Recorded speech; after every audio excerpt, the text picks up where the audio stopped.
Om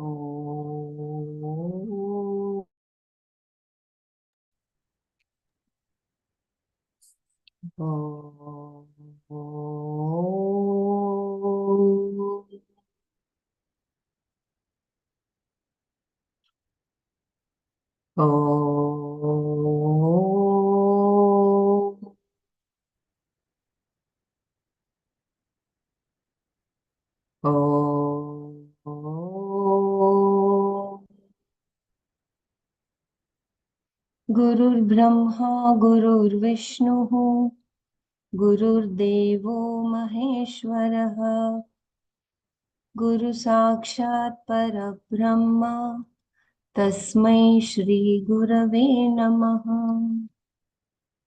Yeah. You complete the prayer. Yeah, complete the prayer, Bela. I'll do it. Yeah. Okay. अखण्डमण्डलाकारं व्याप्तं येन चराचरं तत्पदं दर्शितं येन तस्मै श्रीगुरवे नमः. श्रुतिस्मृतिपुराणानाम् आलयं करुणालयं नमामि भगवत्पादं शङ्करं लोकशङ्करम्. ॐ सहनाववतु सहनौ भुनक्तु सह वीर्यं करवावहै तेजस्विनावधीतमस्तु मा विद्विषावहै. ॐ शान्ति शान्ति शान्तिः. नारायणं नमस्कृत्य नरं चैव नरोत्तमं देवीं सरस्वतीं व्यासं ततो जयमुदीरये.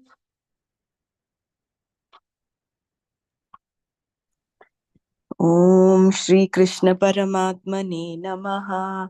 अथ श्रीमद्भगवद्गीता अष्टादशोऽध्यायः. मोक्षसंन्यासयोगः. श्रीभगवानुवाच सर्वभूतेषु येनैकं भावमव्ययमीक्षते अविभक्तं विभक्तेषु तज्ज्ञानं विद्धि सात्विकम्. पृथक्त्वेन तु यज्ञानं नानाभावान् पृथक्विधान् वेत्ति सर्वेषु भूतेषु तज्ज्ञानं विद्धि राजसं.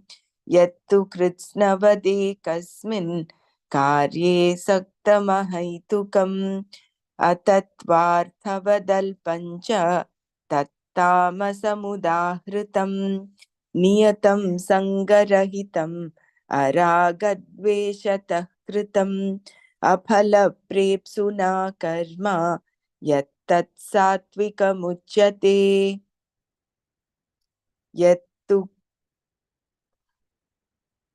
यत्तु कामेप्सुना कर्म साहङ्कारेण वा पुनः क्रियते बहुलायासं तद्राजसमुदाहृतम्.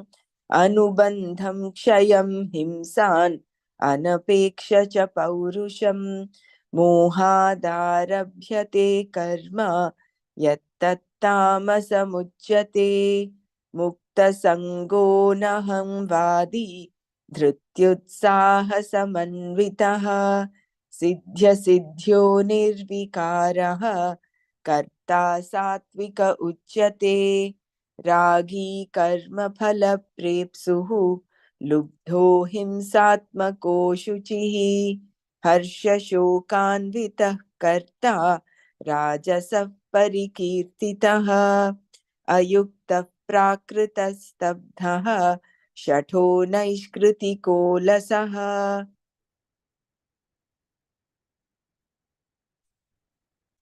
विषादी दीर्घसूत्री च कर्ता तामस उच्यते. बुद्धेर्भेदं धृतेश्चैव गुणतस्त्रिविधं शृणु. प्रोच्यमानमशेषेण पृथक्त्वेन धनञ्जय. प्रवृत्तिं च निवृत्तिं च कार्याकार्ये भयाभये बन्धं मोक्षं च या वेत्ति बुद्धिः सा पार्थ सात्विकी यया धर्ममधर्मं च कार्यं चाकार्यमेव च अयथावत् प्रजानाति बुद्धिः सा पार्थ राजसी अधर्मं धर्ममिति या मन्यते तमसावृता सर्वार्थान् विपरीतांश्च बुद्धिः सा पार्थ तामसी धृत्या यया धारयते मनः प्राणेन्द्रियः क्रियाः योगेनाव्यभिचारिण्या धृतिः सा पार्थ सात्विकी यया तु धर्मकामार्थान् धृत्या धारयतेऽर्जुन प्रसङ्गेन फलाकाङ्क्षी धृतिः सा पार्थ राजसी यया स्वप्नं भयं शोकं विषादं मदमेव च न विमुञ्चति दुर्मेधा धृतिः सा पार्थ तामसी ओम तत्सत्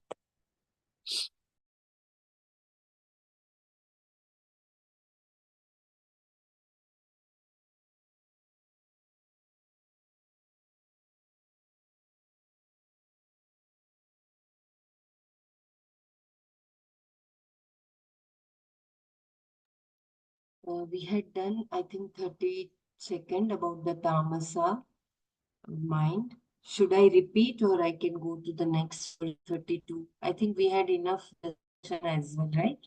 Yes, did I, Manaji? Yeah, we had, but you just read the shloka and the meaning once, then we'll go forward. Okay. अधर्मं धर्ममिति या मन्यते तमसावृता सर्वार्थान् विपरीतांश्च बुद्धि सा पार्थ तामसी. The mind which covered ignorance, I repeat, the mind which covered with ignorance considers what is as proper, and all things the reverse of what they are, that mind, O Arjuna, is tamasi.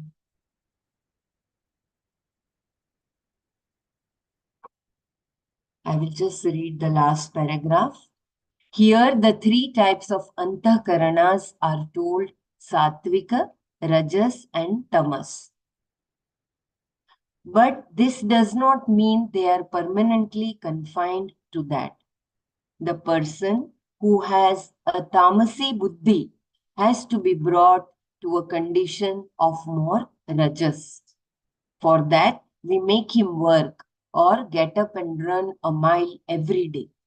Some education, some discipline is required, and then tamas will go away. Sports is the best thing. You will find the fellow becomes bright, then developing sattva is easy. We have to understand that this sort of classification is not to judge anybody, but just to know what is rajas, what is tamas, and what is sattva. Everybody is a combination of these three gunas, and here and there will be adjustments to make. Where there is a problem, one can always change. That is the whole idea.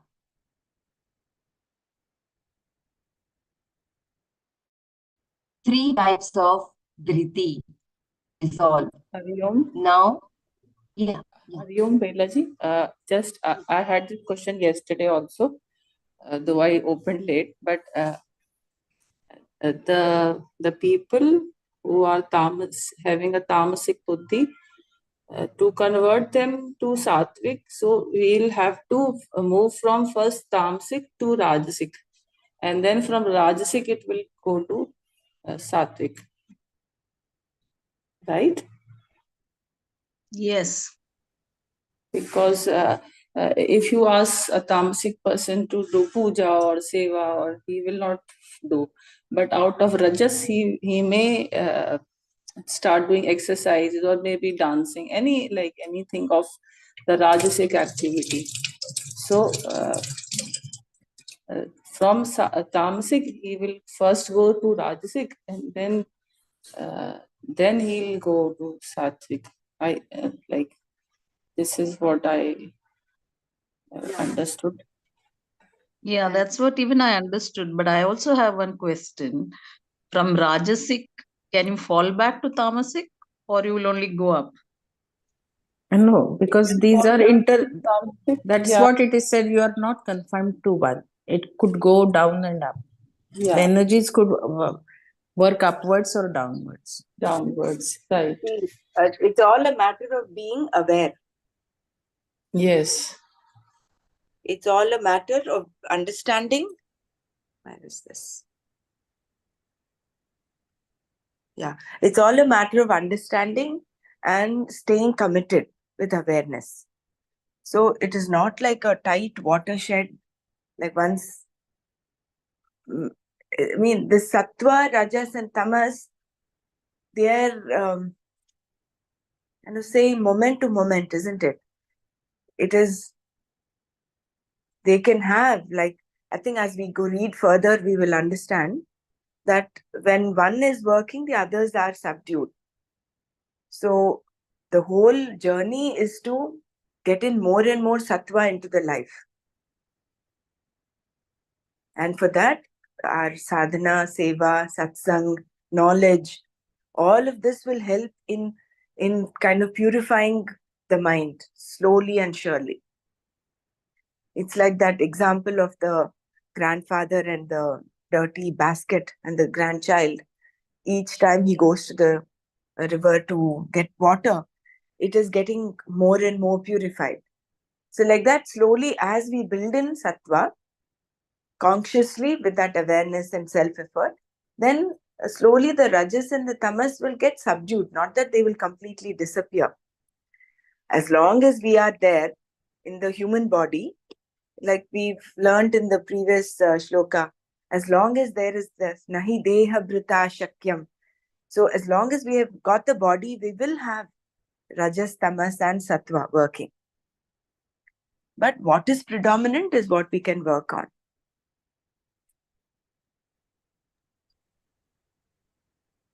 That's why even during sadhana, we have the yogasanas, and in between there is a yoga nidra also. And then we sit for meditation. That takes care of rajas and tamas. Yeah. So when you're doing those yogasanas, the reason why we say do some exercise before you sit for meditation is so that rajas will settle down. Because if you're restless in your body, there is that restlessness also in the mind. So the restlessness in the mind will settle down when the body gets a little active and exercises.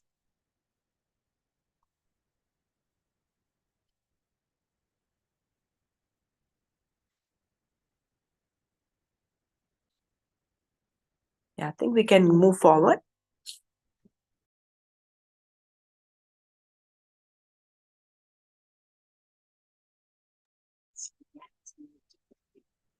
Three types of driti, resolve.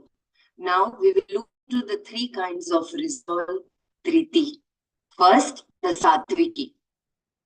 Dritayaya dharayate manaf pranendriya kriyaha yogyabhicharinya driti sa partha sattviki.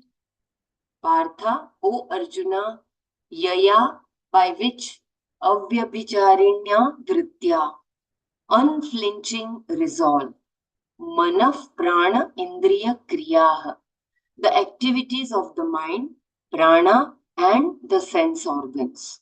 Yogena, by practice, dharayate, one sustains. Sa dhritihi, that dhriti, sattviki, is sattviki.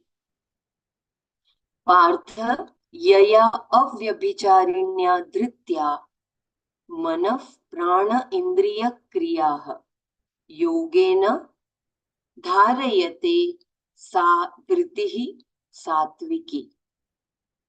The unflinching resolve with which one sustains by practice the activities of the mind, prana, and organs of action and knowledge. That resolve is Satviki Arjuna. I repeat, the unflinching resolve with which one sustains by practice the activities of the mind, prana, and organs of action and knowledge. That resolve is Satviki Arjuna. Satviki resolve. Dhriti, as we have seen, means resolution. The Dhriti, that is Satviki, is one that is steady, not subject to change. With an unflinching resolve, avyabhicharinya dhritya, a person sustains, dharayate, the activities of the mind, the physiological functions, and the organs of actions and knowledge. Mana, prana, indriya, kriyaha. This means that he is able to discipline their activities, keeping them within certain bounds. Those bounds are determined by the way of life enjoined in the Shastra. In other words, a life of dharma. This is a person who is able to keep himself from going towards a life that is not in conformity with the Shastra. For this, you require resolve because the tendency to do things which are against dharma is very natural, svabhavika. Given proper understanding, the tendency to do the right thing is also svabhavika. But as a child innocently grows in the society, he or she picks up certain tendencies which are against the basic nature of a human being. And after some time, they seem to be natural. And then, what is natural to a human being is also what is enjoined in the Shastra. This is because our inherently knows what is right. Thus, naturally, there is also a tendency to follow dharma and eschew adharma. These two tendencies, the natural one that makes one follow dharma, and the other one picked up that makes one go for adharma, are always at war with each other. In all mythologies, all over the world, the battle is always between the gods and the demons, right and wrong. Destruction is rampant in Sanskrit literature, which is reflected by the fact that there are a number of Sanskrit roots which have the sense of destruction. This is because the whole life is meant to destroy things that are improper. Everyone faces the conflict of whether to stay within the bounds of dharma or to cross them, and it requires resolve in the beginning to stay within the bounds of dharma. This resolve is born of understanding of the value of what is improper and proper. Kshamyatam, what is proper and improper. And it becomes firm by practice, yogena, by a life of discipline, attitudes, etc. This includes karma yoga as well as meditation. A person who is able to control with a firm resolve these activities of the body, mind, sense complex by the practice of discipline, etc., has a resolution, dhriti, which is satviki. It reveals the predominance of sattva guna in the antakarana. The person who has a predominance of rajas also has a dhriti. Even the Rakshasas and Asuras have a firm resolve. Bhasmasura had such a great resolve that he got Lord Shiva to appear in front of him. He had to have tremendous dhriti, otherwise, Lord Shiva would not have come. But when Lord Shiva asked him what he wanted, this fellow said, "Whomsoever I touch should be reduced to ashes." What kind of resolve is that? A few people in the business world have this kind of dhriti that is meant to destroy everybody else. Very few can really come to the top of a big corporation, and those who do, with a few exceptions, have a lot of cunning and do a lot of cheating. They cheat the government, they cheat the public, they cheat their co workers. They even write books on how to be successful and again become successful from the book sales. These people all have great dhriti, but that dhriti is not sattviki but rajasi. Having great resolve does not make a person great. You have to find out what motivates his dhriti. Therefore, to make the difference between the sattviki and the rajasi dhriti clear, Bhagavan begins the next verse. I think I repeat once again, and then we can have the manana. The unflinching resolve with which one sustains by practice the activities of the mind, prana, and organs of action and knowledge, that resolve is sattvic, Arjuna. Sattvic resolve. Can you repeat this, Bela? There is a little shake in the voice. Yeah, there is internet instability notification coming very frequent. Just let me know if it is too much disturbing. Then Sumaji or Mrinalji can help. Yeah. The unflinching resolve with which one sustains by practice the activities of the mind, prana, and organs of action and knowledge, that resolve is Sattviki Arjuna. So this definition is important, right? So Yes. Avyabhicharini. So with an unflinching resolve, I think every word, everything has to be underlined. A person sustains the activities of the mind, the physiological functions, and the organs of action and knowledge. Manah pranendriya kriya. So that is Arjavam also, right? Arjavam, yeah. They see physiological function. Simple thing is your hunger and sleep and your physiological needs. So if we can have a say on what we eat and have a say on our sleep, that requires discipline, right? That if you've made a resolve to get up early in the morning,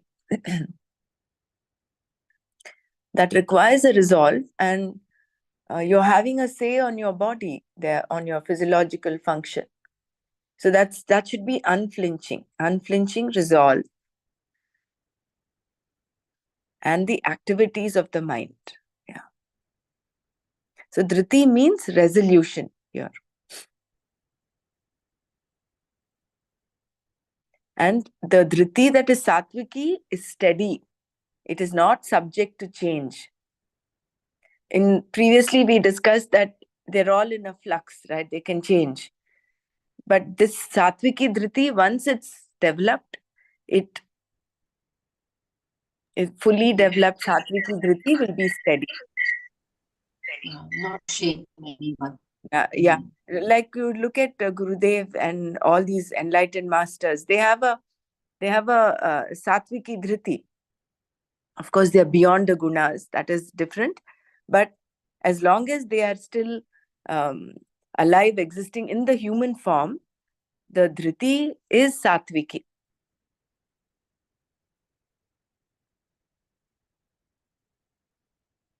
Yeah, the steady word is also so important. One day you get up, the next day you are again back to the, yeah. So steadiness is very, very important. And discipline as well. You said it has to be underlined. Actually, you'll find a lot of, it's all getting interlinked little by little, if you can see subtly.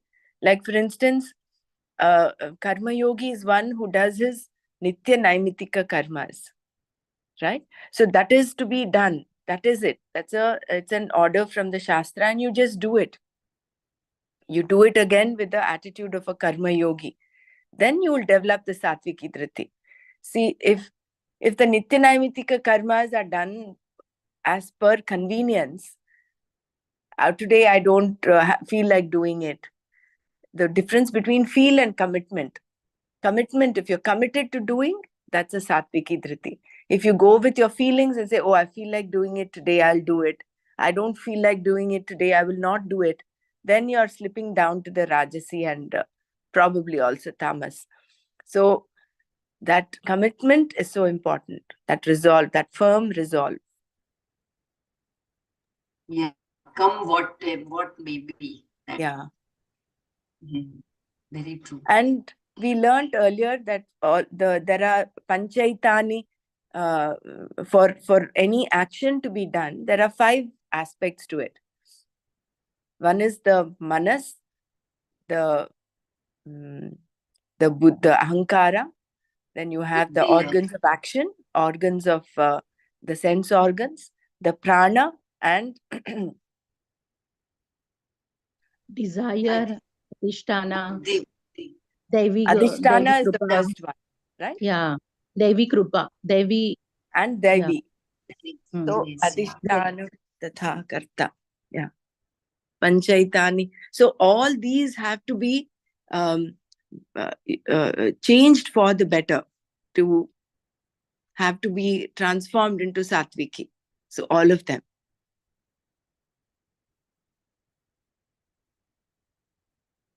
Yeah, I just have, once we read once again, there is one doubt where it is written that it is tendency to go towards adharma. So we can have Manana on that sentence. Shall I read once again? Yeah, please go ahead. Go ahead. Yeah, go ahead with the from the beginning, Vela. Yeah. Because this is our goal right now, to evolve into a Satviki Dhriti. Yes. The unflinching resolve with which one sustains by practice the activities of the mind, prana, and organs of action and knowledge, that resolve is Satviki Arjuna. Satvik resolve. Dhriti, as we have seen, means resolution. The Dhriti that is Satviki is one that is steady, not subject to change, with an unflinching resolve. Avyabhicharinya dhritya, a person sustains. Dharayati, the activities of the mind, the physiological functions, and the organs of actions and knowledge. Manaf prana indriya kriyaha. This means that he is able to discipline their activities, keeping them within certain bounds. Those bounds are determined by the way of life enjoined in the Shastra. In other words, a life of dharma. This is a person who is able to keep himself from going towards a life that is not in conformity with the Shastra. For this, you require resolve, because the tendency to do things which are against dharma is very natural. swabhavika. Given proper understanding, the tendency to do the right thing is also swabhavika. But as a child innocently grows in the society, he or she picks up certain tendencies which are against the basic nature of a human being. And after some time, they seem to be natural. And then, what is natural to a human being is also what is enjoined in the Shastra. This is because one inherently knows what is right. Thus, naturally, there is also a tendency to follow dharma and eschew adharma. These two tendencies, the natural one that makes one follow dharma, and the other one picked up that makes one go for adharma, are always at war with each other. In all mythologies, all over the world, the battle is always between the gods and the demons, right and wrong. Destruction is rampant in Sanskrit literature. I repeat, there is again a unstable. Is it breaking voice?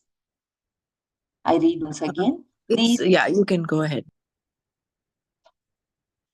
These two tendencies, the natural one that makes one follow dharma and the other one picked up that makes one go for adharma, are always at war with each other. In all mythologies, all over the world, the battle is always between the gods and the demons, right and wrong. Destruction is rampant in Sanskrit literature, which is reflected by the fact that there are a number of Sanskrit roots which have the sense of destruction. This is because the whole life is meant to destroy things that are improper. Everyone faces the conflict of whether to stay connected, whether to stay within the bounds of dharma or to cross them.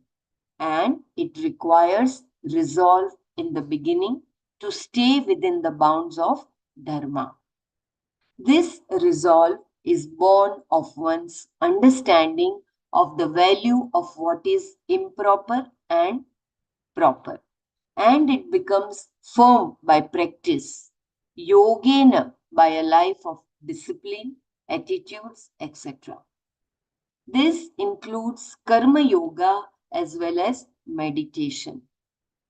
A person who is able to control with a firm resolve these activities of the body, mind, sense complex by the practice of discipline, etc., has a resolution, dhriti, which is sattviki. It reveals the predominance of sattva guna in the antakarana. The person who has a predominance of rajas also has a dhriti. Even the Rakshasas and Asuras have a firm resolve. Bhasmasura had such a great resolve that he got Lord Shiva to appear in front of him.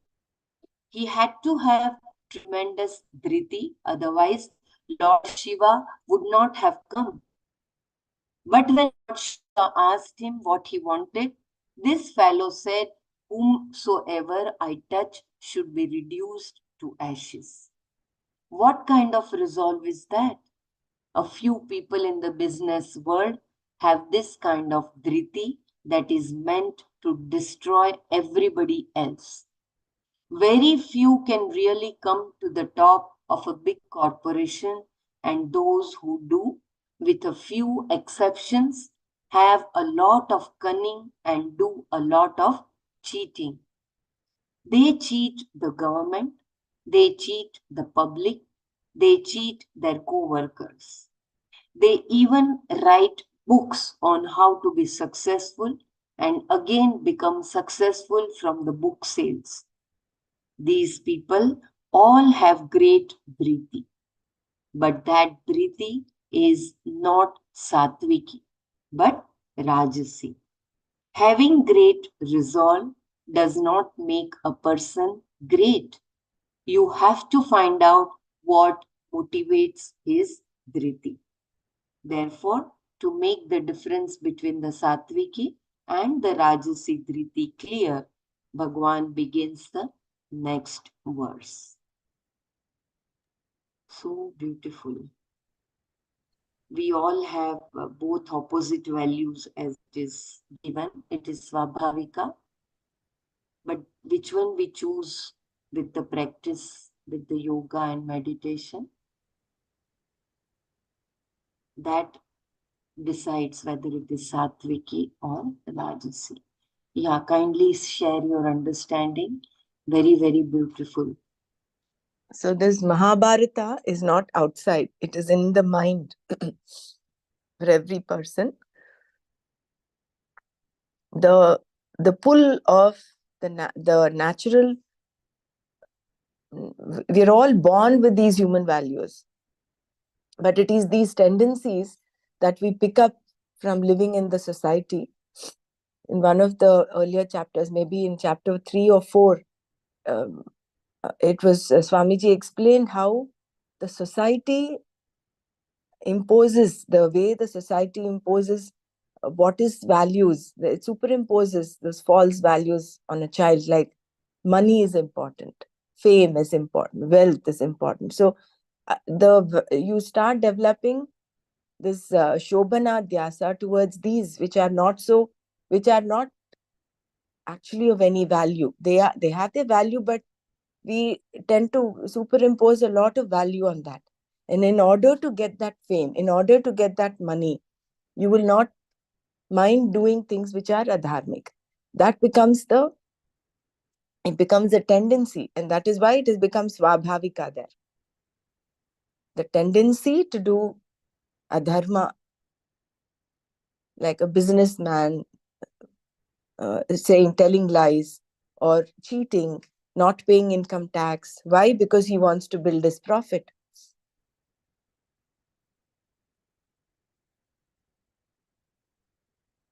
So when our moral compass is shifted from staying with natural values, we are naturally born with these human values. Instead of staying there, if it turns 180 degrees towards the values that the society imposes upon us, then your tendency will be to move towards adharma. Why do we have these tendencies of dharma and adharma? Like for dharma it's fine, but for adharma, is it because that our body composition is of Rajastamas and Sattva? So it is a combination of that. So the tamasic elements, it forces us to do the adharma thing, or is it like it's been said, no, that we have the inherent tendency to do the adharma also? So what is it that those are all the vasanas that we've picked up either in the previous life. Yeah, but impressions must have come impressions it again goes to that question, like egg and the hen. yeah, exactly. Chicken first or egg first? Yeah. So that is unending. It's all avidya. See, it's all born from avidya. When we are stuck with this, I think our understanding, maybe this is how I have reasoned it out. When I got stuck with this, how did the first vasana start? So yeah. it's a byproduct of avidya, which is beginningless. Beginningless. So we are Can we read walking that towards. example of the? Sorry. Can we read that example of who publishes the book How to Be Successful and sell it and gain profit from it? That example, it is here, no? Can we read that again? How the tendency comes and how things happen to the person's mind.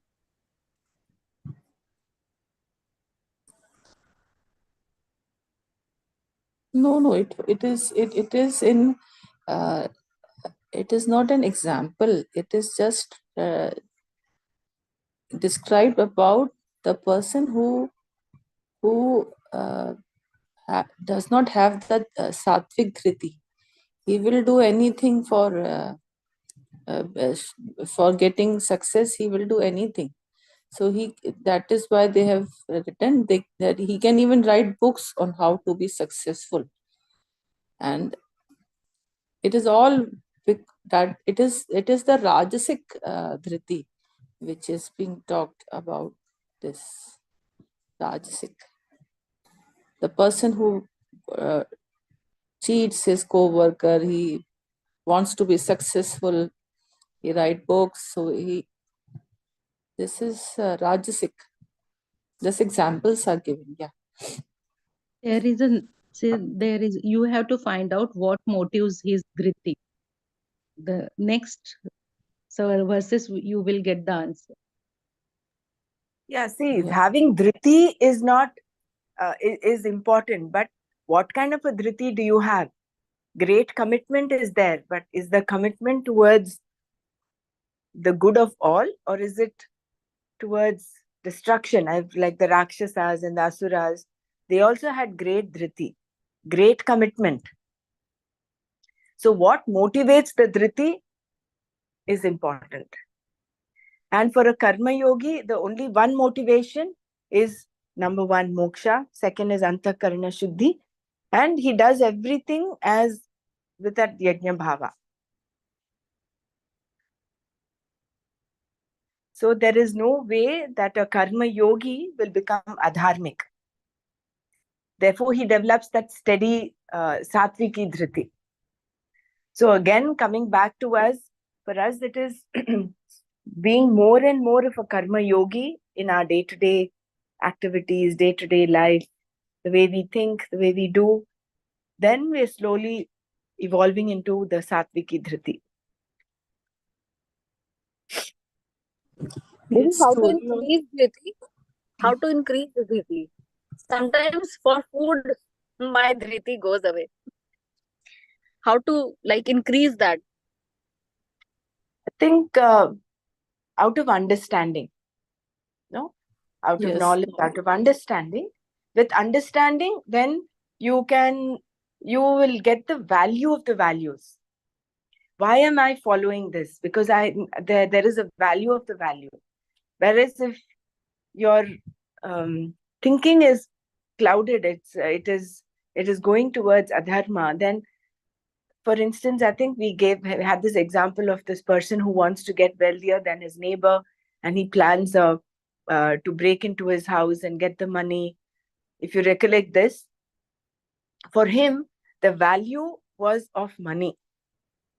But inherently, something deep within, natural, that we're all born with, is to stick to actual dharma.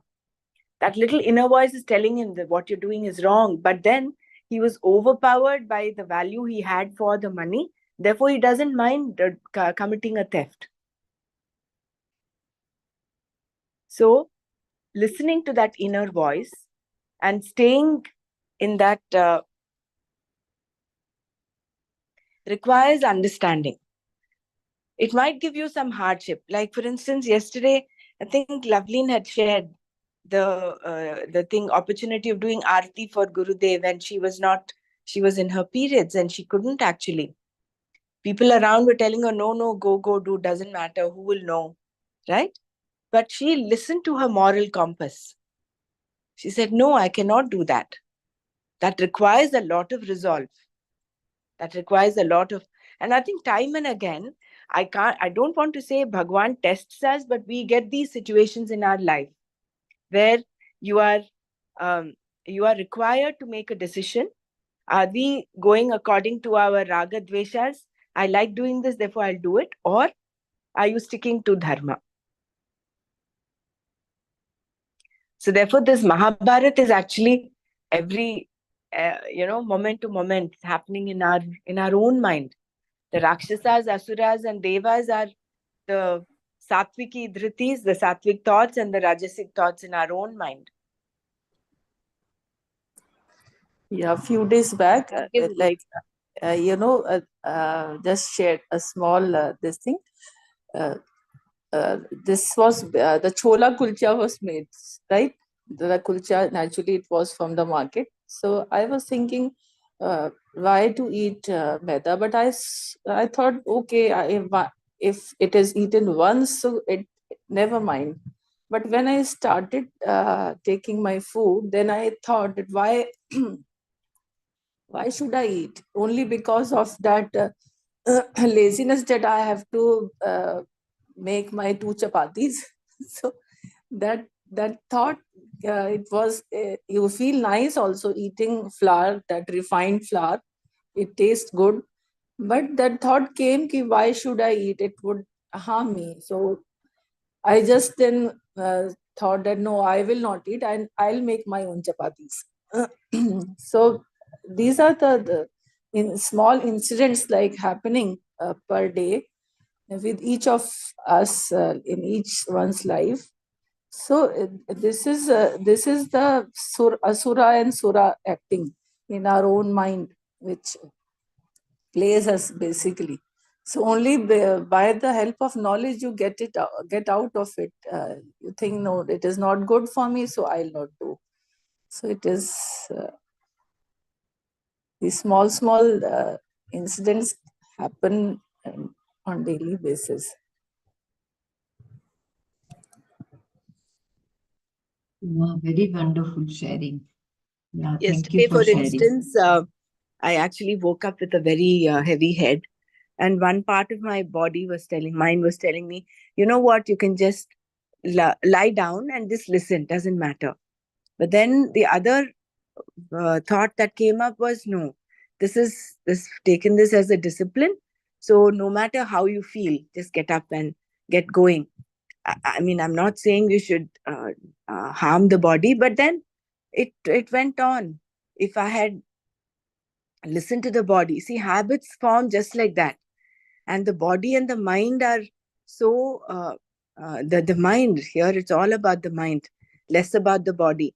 It's all about the way we drive the mind. The mind drives the body. So, keeping that commitment strong comes with, it's a combination of both knowledge as well as your own strength of commitment, staying committed. That is also a self will. It requires that motivation is required, right? So, yeah. Yeah, so beautiful. I think it is moment to moment. And it is like universally it has to be. Like in one aspect, if you are becoming sattvic and in other aspect you are just the opposite, then No. also it doesn't help. You have to be samana in all the situations, whether it is at personal level, professional level, or at social With your own level. spouse, with your own Correct. spouse. Yeah. You know, Very true. because we tend to take our spouse, I'm talking about myself, okay, tend to take them for I take prem for granted. So sometimes I feel maybe I'm not doing right. So even with them, yes, we need to be coming from this space.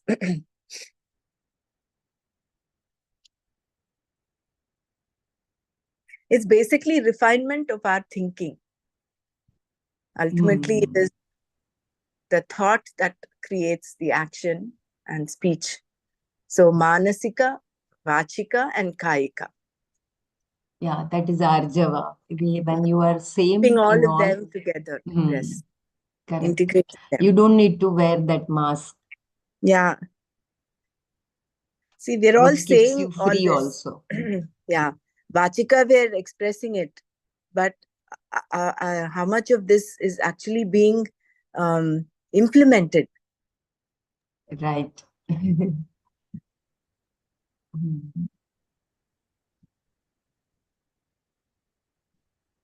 And for children, it is so very important that right from the childhood, when they are taught, then it becomes natural for them, whether it See, is good values or which is true. That is why the importance of these samskar kendras, bal vihar, bal vikas, where you're sowing the seeds of these, you're nurturing them. And if they develop growing these values of giving and not just getting, most of the times it's all about getting from the society. How much fame you're getting, how much wealth you're getting, where rather than come from the space of giving, how can I contribute? What can I do to make it better? We don't come from that space generally. It is all about acquiring all the time. And slowly and steadily, when everybody else is doing that, you then think, oh, that is natural to do. So that is why that Swabhavika, the two Swabhavikas that came up in the previous paragraph. Yes. It seems as if it's natural tendency to do adharmic things, taking bribe, saying lies, being dishonest, and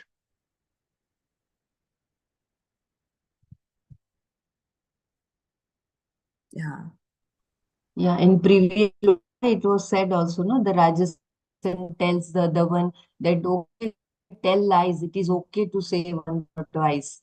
right. So it is that Rajasic guna which motivates even others to do wrong things. That was tamasic, I think. No? Motivating, like telling others that you can take bribe. It was tamasic or rajasic? I also don't remember. Taking adharma to be dharma, that becomes tamasic.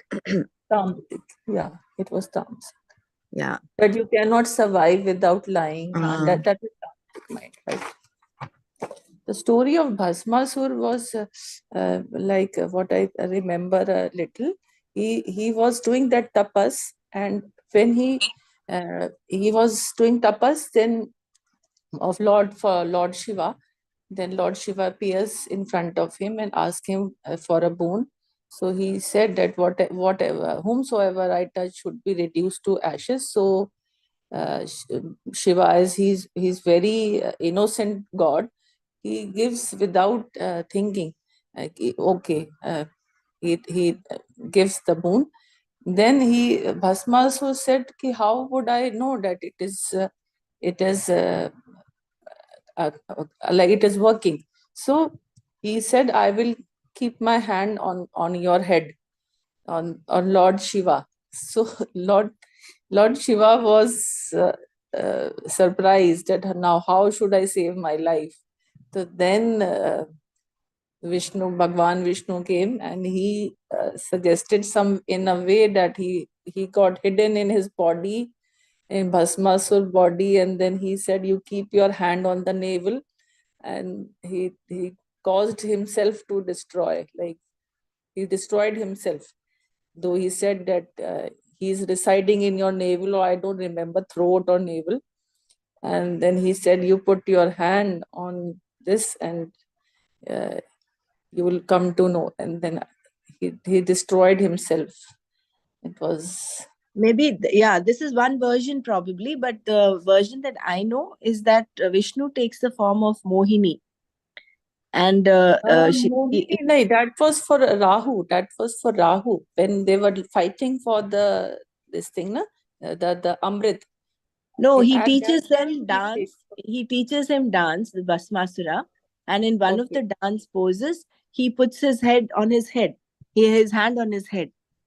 So then that is how Bhasmasura self-immolates, because he puts his hand on his head. This is one version that I know, but maybe what you have shared just now is a different version. I remembered this one. Yeah, Bhasmasur. Okay, just a story. Yeah.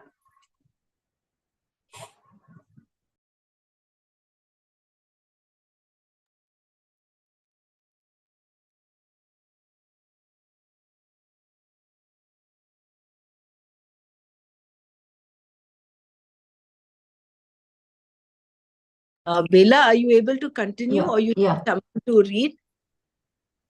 Yeah, I can read for some time. If someone can later on take care, please. Yeah, shall I move further? Yeah, I think we'll move forward. Yes. And my voice is okay, no? So far is fine. unstable. If there is any disturbance, we'll mention. Yeah. Then. So therefore, to make the difference between the Satviki and Rajasi Dhriti clear, Bhagavan begins the next verse. Yaya tu dharma kamarthan dhritya dharayaterjuna prasangena phalakankshi dhriti sa partha rajasi. Partha, O Arjuna, tu, on the other hand, prasangena, according to the circumstances, phala akankshi, the one who has a longing for result, dharma, kama, arthan, religious merit, pleasure and security, yaya dhritya, by which resolve, dharayate, sustains, Arjuna, O Arjuna, sa dhritihi, that dhriti, rajasi, is rajasi. Partha, tu prasangena phala akankshi, dharma, kama, arthan, yaya dhritya, dharayate, Arjuna, sa dhritihi, rajasi. Whereas Arjuna, the resolve with which the one who has a longing for result according to the prevailing circumstances sustains activities for religious merit, pleasure, and security, that resolve is Rajasi. I repeat, whereas Arjuna, the resolve, I think there is again the notification of uh, whereas Arjuna, the resolve with which the one who has longing for result according to the prevailing circumstances sustains activities for religious merit, pleasure, and security, that resolve is Rajasi. Rajasa resolve. This is the resolve with which one sustains, that is, engages in activities of the mind, senses, and the body that are meant for dharma, artha, and kama. Dharma means punya here, religious merit. Here we are discussing a person who spends his time planning how to get more punya and how to get it more easily. Why? So that he will get better security, artha and pleasure, kama, later. He plans and schemes and does all the necessary activities because of a certain resolve, paying attention to dharma only for the sake of artha or kama, not moksha. Then again, he is desirous of gaining a result, phalakankshi, whenever there is an occasion. As the occasion arises, he becomes desirous of the result involved. That is, he tries to convert every opportunity into something beneficial to himself. And the benefit here is not antakarana shuddhi, not moksha, but dharma, artha, and kama. He exploits every opportunity to serve his own ends. Thus, he is an opportunist. He does not miss an opportunity to acquire dharma, artha, and kama because of his very sustained resolve, dhriti. Without that, he will miss some opportunities. But while others are missing out, he has a vulture's eye on how he can benefit from a situation. A vulture's eyes are always on the ground below, looking for something dead, no matter how high it soars. Flying so high, it looks so unconcerned as though It does not care what is happening down on the earth. But then you will find that suddenly it zooms down as soon as there is a dead carcass anywhere, because its eyes are always looking for that. Similarly, this person also has eyes like those of a vulture, looking for opportunities to make a kill. According to conducive situation, Asangena, he is a desirer of the result, a phalakankshi, and the sustained, unflinching resolve that makes him an opportunist, always thinking about dharma, artha, and kama, is called Rajasi because it is born of Rajas. As it was already said, the dharma here is religious merit for more security and pleasure. Just let me know if you want me to repeat anything. I think it is very clear, right? His actions are mostly rajas oriented without moksha as the, and he is an opportunist. His intention is not for karana shuddhi. His all plans and schemes are for his own benefit.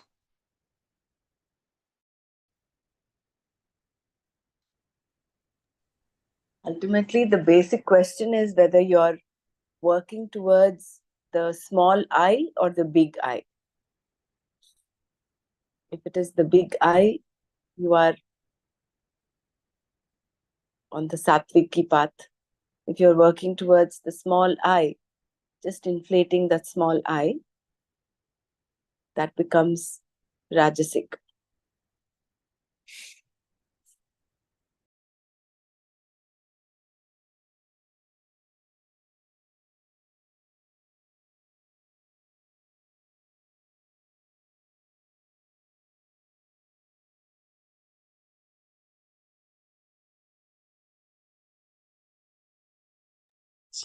He is more, I think, self-oriented, right? He is looking for his own benefit. He is not looking for others. But at the same time, he is not damaging others, but he is selfish, isn't it?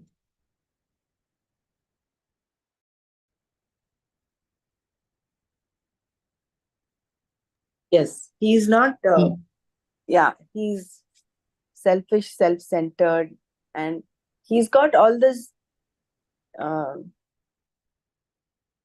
his compass is directed towards accruing these three things: dharma, artha, and kama. And he spends all his time, which is what we say. There's so many people who spend all their lives eating, sleeping, working, again in the rat race, trying to acquire wealth. They're not even aware of what they want, what the purpose of life is. Which is why Gurudev says, whenever anybody asks, what is the purpose of life? He says, that's such an important question, stay with it. And he says, you're very blessed to have this question. Because that is the one step that you take towards the moksha marg. You start questioning, why am I here?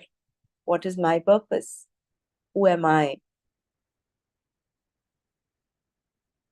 Otherwise, we are no better than animals that eat, live, sleep, get up and repeat the same thing again and again every day.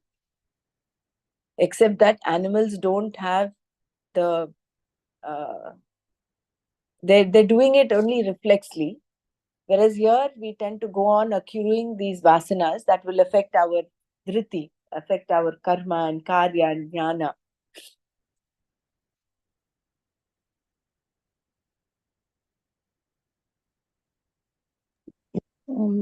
We have seen buddhi also in the previous shlokas. So can you differentiate between dhriti and buddhi, all three types? How we can make a differentiation between these two now? Dhriti is the resolve, no? It is the commitment. So the commitment, what is motivating that commitment? That is the dhriti. Whereas buddhi is the way of thinking. Buddhi is the deciding faculty, isn't it? And dhriti is the resolve. Buddhi, Stay sattvic buddhi, committed we to can the move towards decision. the resolve, maybe like this. Is it? Because of What the did you say? sattvic buddhi, because of the sattvic buddhi, whatever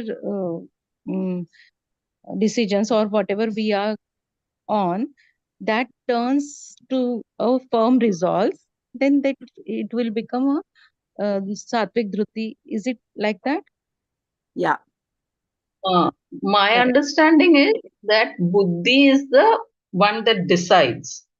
I am taking this stand. And dhriti is the commitment to stick to that stand. It can be a sattvic buddhi or rajasic buddhi. So sattvic dhriti or rajasic dhriti. But you go through a thinking process. This is what I got from day before yesterday's class. We go through that thinking process depending on our nature in the mind, whether it is sattvic, rajasic, tamasic. We go through that thinking process. And then the buddhi decides. Again, depending on the nature of our mind, we take a sattvic decision or a rajasic decision or a tamasic decision. And dhriti is to stick to that decision, commitment to that decision. Is that correct or wrong? Yeah, absolutely correct. It is Nishchayatmika Buddhi. Yes. And Mana Thank is you. Sankalpa Vikalpa. Mana is always this or that. But Buddhi is Nishchayatmika. And based on our guna, Prakriti, we have the resolution, the dhriti for the same. Yes, correct. Moment to moment, situation to situation, how you decide, how you think becomes the buddhi. But to keep it steady, you require dhriti. That continuing to be having right decisions, taking the right decisions at every step.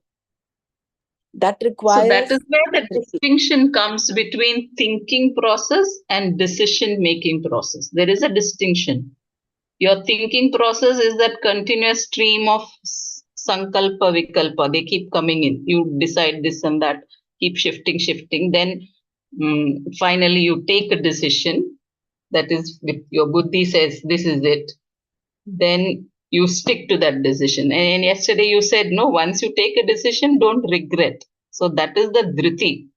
Okay, I made this decision, good or bad, I stick to that decision. That is dhriti. So buddhi and thinking are different. This is what I got. Because thinking, that chanchala is there.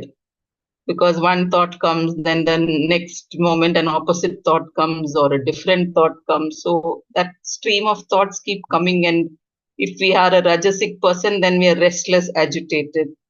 If we are a tamasic person, then we pick the worst thought that comes as the right thing to act on. And if you are a sattvic person, you are more calm in taking a decision. This is how I consoled myself yesterday.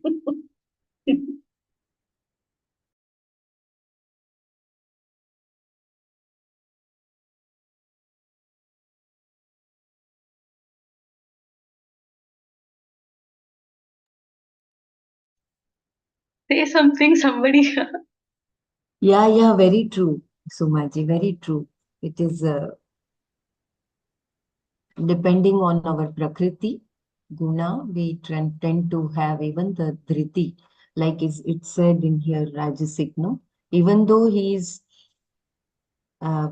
focused, but it is wrong focus due to his tendency. And this to see the distinction between the manas and the buddhi is also, you have to get into that witness space. But it all happens at such a flash speed that we need to step back, go through some difficult situation, and then you analyze, and then you see, oh, this is what happened. The thoughts were just flowing in, and my tendency was this, so I took that decision.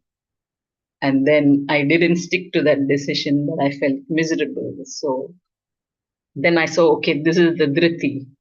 This is how I got the three things cleared in my head yesterday. So beautiful that we are Flow. able to interact. Flow of thoughts keep coming, no? That awareness And, is there. So that but is awareness came to me only later. At that time, there was no awareness. They were just, oh, I was so excited with the opportunity and heightened joy. And then another set of thoughts came which pulled me down. And in that state, I took a decision. So that thinking process was there, no awareness. And lack of awareness, I took a decision. So that is the buddhi decided. So my buddhi was in the tamasic tamasic state. So this Then the dhriti was not there. Dhriti became rajasic. So I was regretting my decision. So that's how I saw these three things separately yesterday. So that is so why this experience and impression will help you now. Yes. Impressions are what is your nature, right? And impressions also will attract This such event has thoughts. given you the experience also and the impressions also. So the next time when the things or events will happen, you will go through it and will be a right decision will be taken. I think so. So the dhriti will be sharper, means buddhi and dhriti will be sharper now. I'm hoping so too. these tendencies. What I think is like if a person's sattva is increased slowly, then all these rajasic, tamasic thoughts will naturally go down. So it is like Dr. Brahma said in last verse, I think, that we have to work on the sattvic aspect, like try to increase the sattva. So when we'll do effort to increase our sattva in every manner, working on the mind, sense, body, like everything. Even that knowledge was there, like mind, body complex. Then I think these rajasic, tamasic thoughts would, though they will come, but you can subdue them, you can crush them, and this way you will not. I am not sure about that, because if you look at the life of Vishwamitra and all that, so sattvic, but he went through all ups and downs, no? So that is where Maya comes. So this is where the power of Maya is, as you only said, no, yesterday, Savita ji. Yeah, That Maya it was do not come. there in the prapta. It was not my prarabdha. So that is Maya. So Maya is very powerful, even though we have sattvic tendency. Sure. Maya it comes in. Influence, right. But you have to do your efforts. No, Maya will play with all people, sattvic, rajasic, and tamasic. But what we have in our hand is to get more sattvic.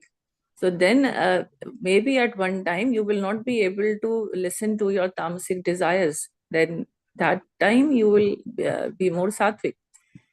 But Maya is still playing. Maya will always play. But True. what is And your awareness increases? I think Yeah, taking you're right. responsibility is your going is your keeping Maya at distance. When the moment you take responsibility for everything in your life, including your actions, inactions, and your feelings, then you are not letting Maya overpower you, because you're coming from that strong sense of responsibility. That is on one side. And if you look at it scientifically, it is about rewiring your brain. It is because the vasanas are nothing but a set of neurons that keep firing the same way every time you have. Like, for instance, there is ice cream in front of you. the brain wires that, oh, I like ice cream, so let me have this. So that is that becomes a tendency. Your like for ice cream becomes uh, uh, uh, more and more, and that those wires, that wiring system becomes very strong. So you then tend to develop a liking towards that. Similarly, the same thing with aversion.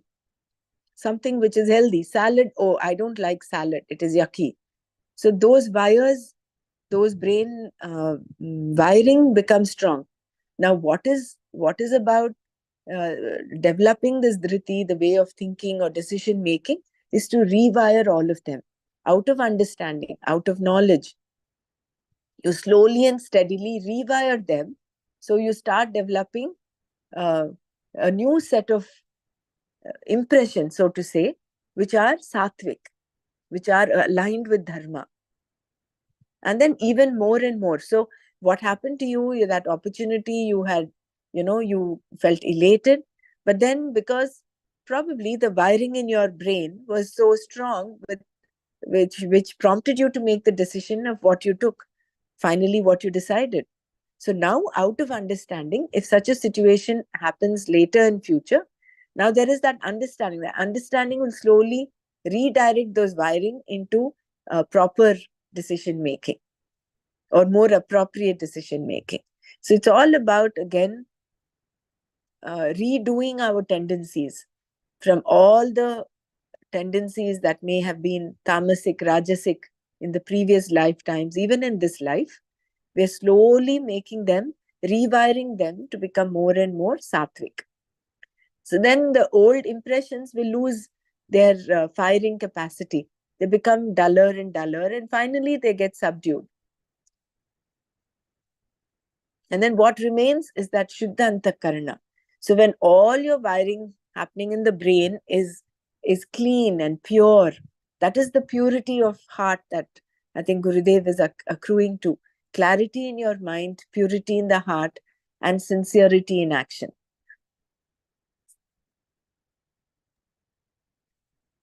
Yeah.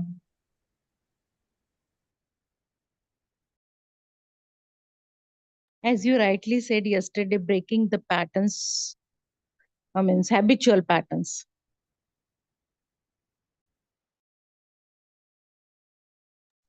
Yeah, for instance, I just want, here in Bahrain, we have something called talabat, okay? You have the Indian version, it's an Indian version of Swiggy or whatever those apps you have to order food. Now you've come back from work and then you're hungry. So there are two things you can decide. One is to get up, go to the kitchen and make yourself a meal. Second is to just get onto your phone and dial up using Talabat and order some food, some takeaway. This slowly becomes a habit pattern. Initially, you'll make it, maybe you'll tell yourself, okay, once a week. But then you start doing it, and then it becomes, oh, this is very convenient, number one. And of course, it's very tasty because it's not like what you cook at home. What you cook at home may not be as tasty as what restaurants provide. So that then again, you're developing this habit, and then it's not just once a week, it's more than once a week. It goes on and on. So what you were earlier doing, that value that you had for home food, is now overridden by, number one, laziness, number two, this habit and this desire, that raga for that tasty food. So it becomes all rajasic. So that is, and in order to break this pattern, you have to have the value of home food, value of eating healthy. And then you slowly, with that, holding strong to that resolve, no, I have resolved not to eat outside food except when I go out or wherever. Otherwise, I will go get up and make myself a meal. That resolve again comes from uh, having the value of the value. I mean, I'm just giving a small example, but this happens day to day.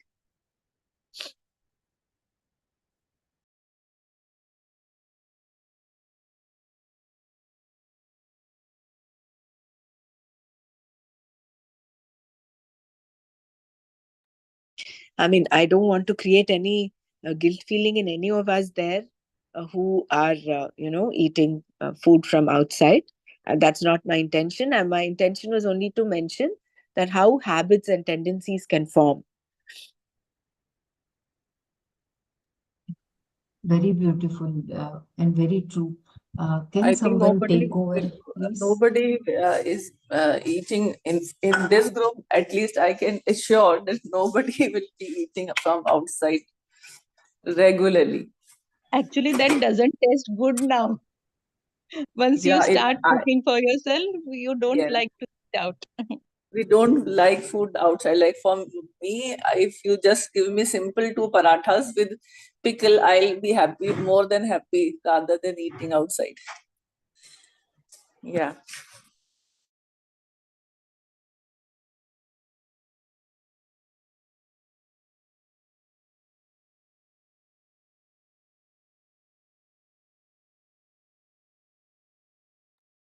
Do you want to move ahead?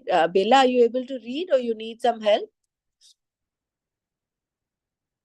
Yes, please, if someone can help, I truly appreciate. Yeah, I can read. Okay. Will you project please or go should I ahead, project? Sumaji. Okay, so The third shloka needs to be read. Pardon? The shloka needs to be chanted. The 35th shloka, right? Yeah. Yes, Brahmaraji, kindly. Yeah. Yaya swapnam bhayam shokam vishadam madameva cha na vimunchati durmedha dhritis sa partha tamasi. Partha, O Arjuna, durmedhaha, the one whose thinking is improper, yaya, dhritya, by which resolve, swapnam, sleep, bhayam, fear, shokam, sorrow, vishadam, depression, madam evacha, an intoxication, navi munchati, he does not give up, sa dhritihi, that dhriti, tamasi, partha, durmedhaha, yaya dhritya, swapnam, bhayam, shokam, vishadam, madameva cha na vimunchati sadhritihi tamasi. Could you raise the page or should tamasa resolve? That resolve by which the one whose thinking is improper does not give up sleep, fear, sorrow, depression, and intoxication is tamasi, Arjuna. Tamasa resolve. Here is another person who also has dhriti, a very well committed resolve. But it is because he does not give up na vimunchati, certain things. He does not give up certain things. If he does not give up these things, even though you try to make him a little different, his dhriti must be very firm. He has some kind of commitment that does not allow him to give them up. For example, no matter what happens, he will not give up his sleep, swapna. It is very important for him. It is interesting that Krishna uses this word swapna here, which can mean dream as well as sleep.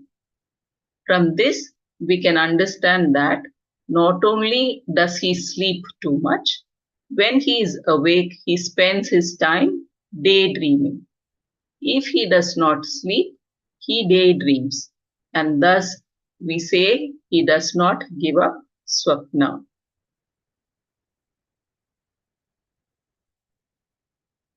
Can you raise the page, please? Or should I share? I just thought there's only 5 more minutes, so. Yeah, I raised, Sumaji. Please go ahead. You have to raise the page again. I did it. Okay. We saw in the 6th chapter that there is no yoga for the one who sleeps too much. And it is yoga that destroys dukkha, pain or sorrow. But for this person under discussion who has tamasi dhriti, there can be no yoga, because when he is awake, he is always has fear, bhaya, of one thing or the other. Fear of death, naturally, and the fear of losing money and other resources.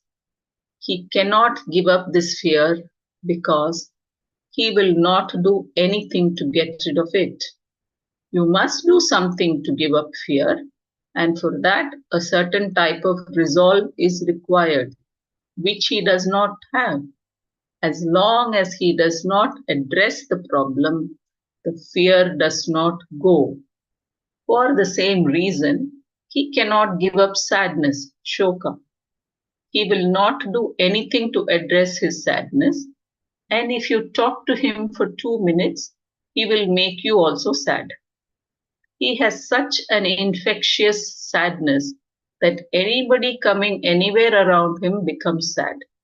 Not only will he not give up his sadness, he will have some philosophy to justify it also. Besides shoka, tangible sorrow, he cannot give up his depression, vishada, which generally pervades his entire daily activity. He is like someone who's under the spell of intoxication, mada, always pursuing simple gratification of the sense organs, because that is the only thing which can keep him in good humor. At the same time, he will not listen to anybody, otherwise he would change. This is also the dhriti of a person who makes light the achievements of other. You need to raise the page for me, please. I don't know why I'm not able to see.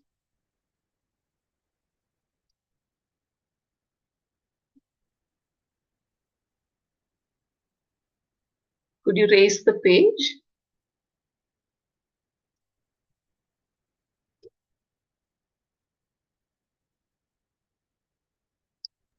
Yes, dear.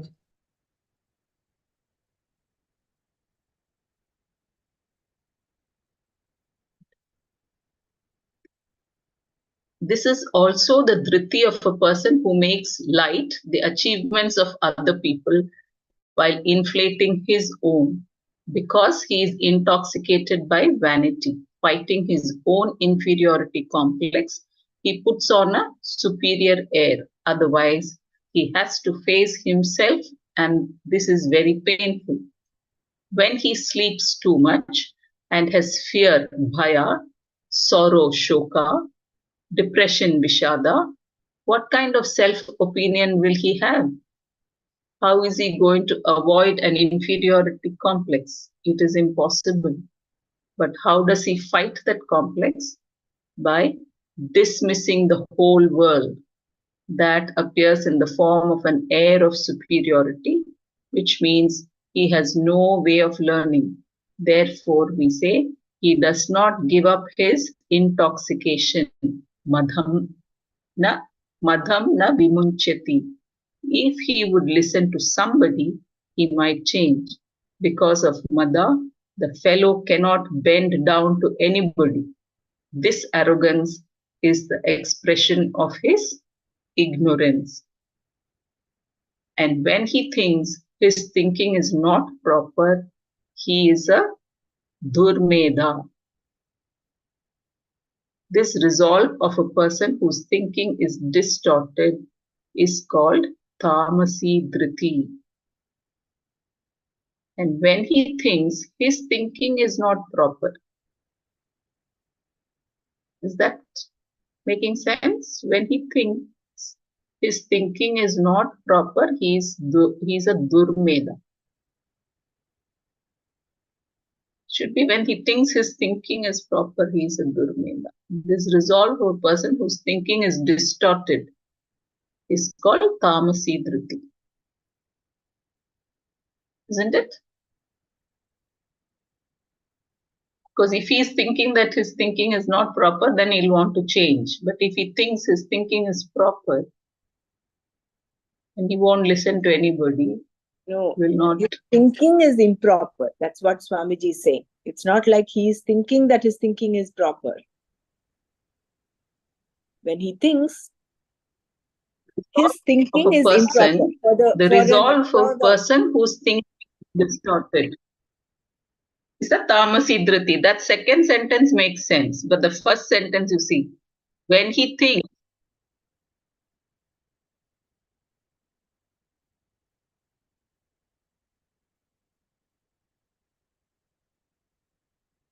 we can't hear you, Sumaji.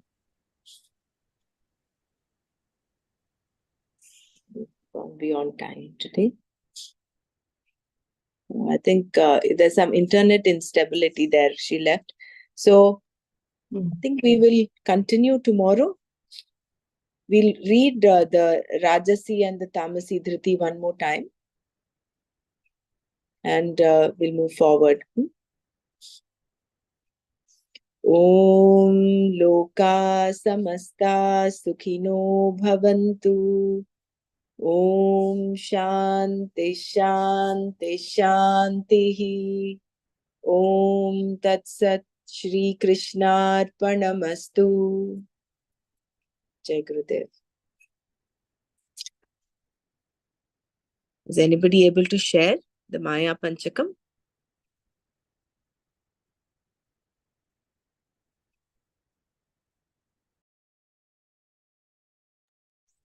Just give me a minute. Take time.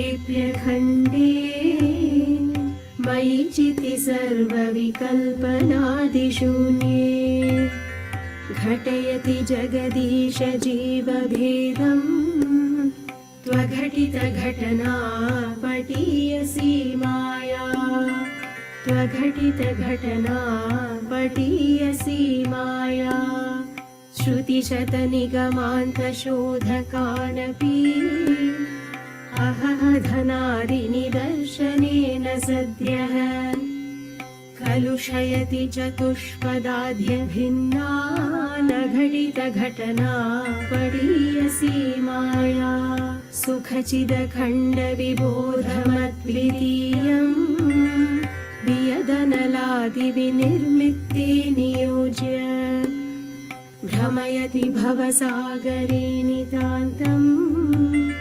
त्वघटितघटना पटीयसी माया अपगतगुणवर्णजातिभेदे सुखचितिविप्रविडाद्यहङ्कृतिं च स्फुटयति सुतदारकेहमोहम् त्वघटितघटना पटीयसी माया विधिहरिहरविभेदमप्यखण्डे बत विरचय्य बुधानपि प्रकामम् भ्रमयति हरिहरविभेदभावान् घटितघटना पटीयसी माया त्वघटितघटना पटीयसी माया